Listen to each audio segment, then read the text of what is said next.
ఈ పోరాటాలలో వేలాది మంది అసూలు బాసారు. ఈ తెలంగాణ గడ్డకు ఒక చరిత్ర ఉన్నది. ఈ తెలంగాణ గడ్డకు ఒక పౌరుషం ఉన్నది.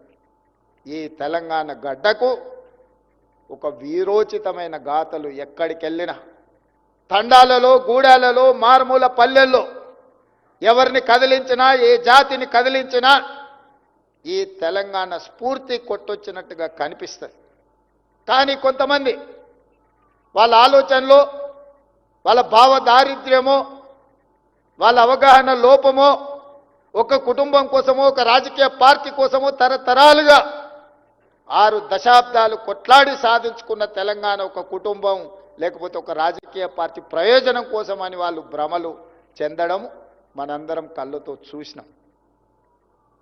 కలిసి వచ్చి 2 సార్లు గెలిస్తే ఆ గెలుపు కారణం వాళ్ళు కారణ జన్ములని భావించారు. కాలం కలిసి వచ్చి గెలుపుకు కారణ జన్ములు కావాల్సిన అవసరం లేదు.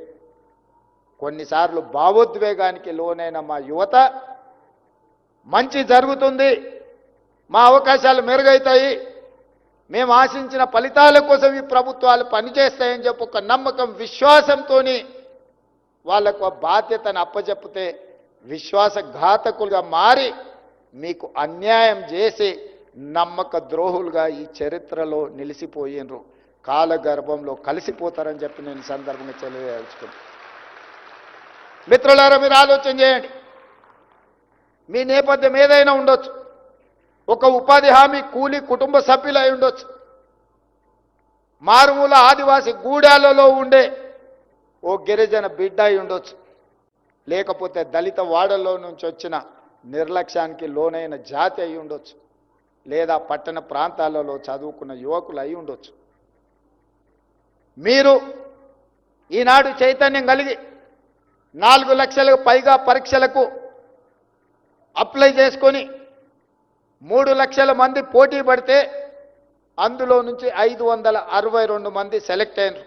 మా చీఫ్ సెక్రటరీ గారు 1:700 అన్నాడు. నేను అలా అనుకోవడం లేదు. 1:3 lakhs, ప్రతి ఒక్కడికి ఇంకొకటి పోటీనే.